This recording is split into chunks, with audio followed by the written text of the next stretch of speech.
Ladies and gentlemen, welcome back to the Big Ten Quick Talk podcast. If you have not already subscribed to the channel, and in today's video, we will be discussing three teams from the Big Ten that are overrated, three that are underrated, and three that have justified hype. By that, I mean that the hype that they have received is justified. They will be very good. All right, let's get right into it. First, I would like to start with the overrated or the overhyped.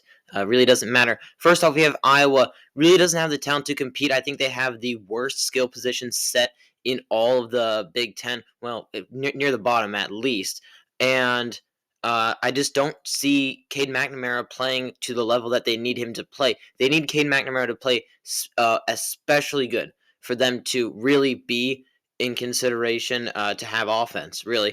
And, their defense lost a lot. They keep losing a lot of longtime players going back to last year and this year as well. So I don't know how good that defense is going to play. Yes, they do have an easier schedule, but I don't know if they will really have the offense to compete. And really, they lost one of the best punters that has ever come out of college, really, in Torrey Taylor. So their special teams will also not be as good as well. Now we go to USC. USC, I just needed to see the defense properly function because it was just so bad last year. It really was. It was just the worst last year. And even if it got twice as better as it was last year, it'll still be a pretty bad defense. Even if it made huge strides, it'll still be a pretty bad defense. And the fact that USC is really thin at skill position. They really have Zachariah Branch, and that is it. They lost players like Taj Washington in the draft, guys that they need to fill out that room. And yes, they do have recruits coming in, but they're still young and very inexperienced, and not sure how they will play as teenagers, right? And I think the jury's still out on Millard Moss. I am not going to pencil him in as a good starter until we see him play. Just play a couple more games, in my opinion. He only played one game. Yes, he played phenomenal in that game, but there have been a lot of one-night stands where players have just played really well, and then, they fall off. So I just need to see more from this USC team before I pencil them in as an 8, 9, 10 win team, as a lot of people have. College football playoff team, for that matter. I don't think they're anywhere near that at the moment. Penn State, as long as James Franklin, the head coach, is there, they will be right here in the overhyped list because everyone's going to say they're going to be winning multiple double-digit wins, and to be honest, they do, but they don't look good doing it.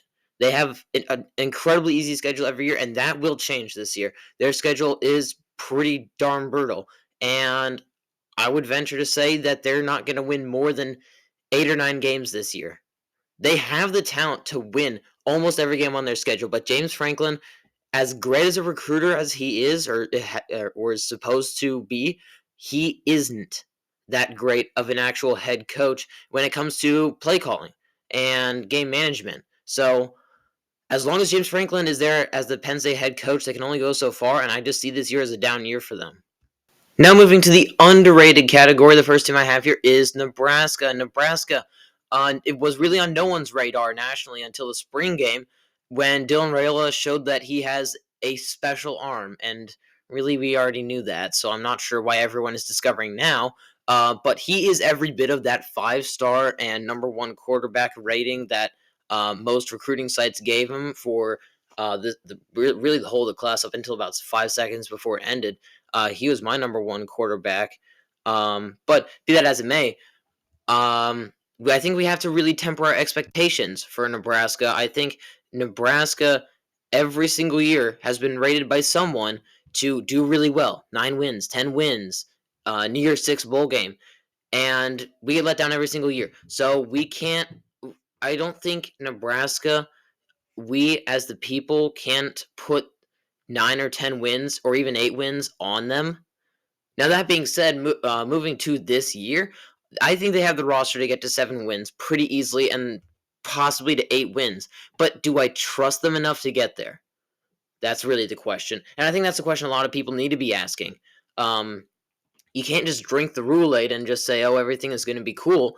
You have to really just think about what's going to happen. Do you trust a Nebraska team in the 21st century to come out here and do the things that you want them to do? I don't know. I really don't know. That being said, again, their roster is totally capable of doing this. They have a pretty darn good QB room. They have an elite running back room, in my opinion. They don't have that one guy, but they have about three or four of one step down of those guys. And their wide receiver room looked awesome in the spring game. Their offensive line looks to be improved, and their defense was top 10 nationally last year. Can it get to top 5? I mean, everyone came back that was there last year of importance, and they added a couple guys. So with Nebraska, they have the roster, and they also have the schedule. By the way, I didn't even mention that. They could really knock out 6 wins in their first 8 games if they wanted to. The 2 toughest games they play is against Colorado at home, against a 4-8 team. Mind you, Colorado was a 4-8 team, and Rutgers. Rutgers, I think, will be really good. QB situation is a bit ugly, but anyway, so they could really do some damage here. But, you know, anyway. So moving on to Michigan State. The roster's a lot better than I see people making it out to be. What Jonathan Smith really did was import a lot of his old Oregon State players onto that Michigan State team that was so bad last year. And I think it's making for a really nice, well-rounded roster in year one. Here now, will they have growing pains? Yes, they will. I think that they are going to be limited to about 7 wins, 8 wins as a ceiling. But Aiden Childs is a really good quarterback. He's probably the most underrated quarterback in all of college football right now. I think that he is a great quarterback. I really think so. And you give him QB1 status and you just let him cook, I think that he will be phenomenal. I really do. Dual threat, live arm, awesome. Now moving to Northwestern, David Braun is one of the best head coaches in the Big Ten. You cannot convince me otherwise. With that roster that he inherited, that trash roster that he inherited, with like a month left to go before before the season started. Now David Braun had already, I don't think he had a season as defensive coordinator. He was named defensive coordinator in the offseason, and then in that same offseason promoted to head coach after Pat Fitzgerald not really left, but was fired. And David Braun took that trash roster and spun 8 wins out of it. And you can't say that they just defeated nobodies either, because they beat Utah in their bowl game. Now Utah, is it going to be better? Are they going to be better this year? Absolutely. Now I'm getting off topic here. Point being, David Braun's one of the best head coaches in the Big Ten, and he had a full offseason to get his guys in the building, be it transfer portal and in recruiting, and I trust him a lot. So these are my underrated teams. And now we come to the last category, the teams that have justified hype, where their hype is justified. Really, Ohio State. I don't see a weakness on this team, really. I see position groups that are questionable, like a couple of their offensive linemen, a couple linebackers. I think that room is a little thin, but you can't say that they're weaknesses. If you put Ohio State's linebacker room on not on 95% of all college football teams, it's a team's it won't be a weakness. And on some of the lower level teams, it'll be a really big strength. If you put Ohio State's offensive line on Indiana, that'll be their best position group. Let's face it, Ohio State this is their championship year. The expectation should be a championship. Will they win every single one of their games? No, they won't. They will not win every single one of their games. They'll go 11-1, 10-2, something like that, because football happens. And they will probably, presumably, win the Big Ten. They will probably, presumably, get a high seed in the college football playoff. And I think that they're going to do really well in that as well, because they have all the players. There is no weakness on this team. I could go into so much more, but let's just move on. Just to save some time here. Oregon, the transfer class is insane. They're even bringing in Woodyard, defensive back, I think, and he's a blue chip prospect. Now, I read somewhere he is their 8th blue chip prospect that they got in the transfer portal, and he's going to play as a reserve, from what I've heard. That's insane. Getting Jabbar Muhammad was also insane. This Oregon team is going to be so good. This Oregon team will be elite. It will. Now, coming into the Big Ten, will they beat teams like Michigan and Ohio State? I don't know. That's a good question.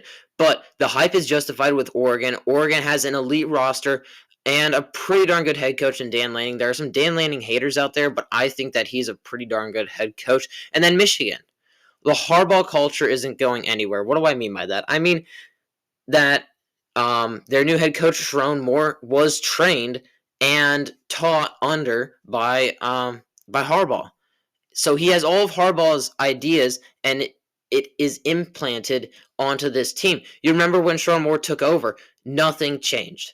That Michigan team stayed the exact same when Sharon Moore took over for the Ohio State, the Penn State, and the other game earlier on against whatever FCS school they played, Group of Five, excuse me.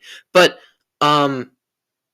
I still think that hardball culture is still going to be with the team, and they will still be a very, very elite. They will be a very elite team when it comes to the fundamentals: tackling, blocking, knowing the playbook. They're going to be elite at these things. Still, there will not be any drop off there.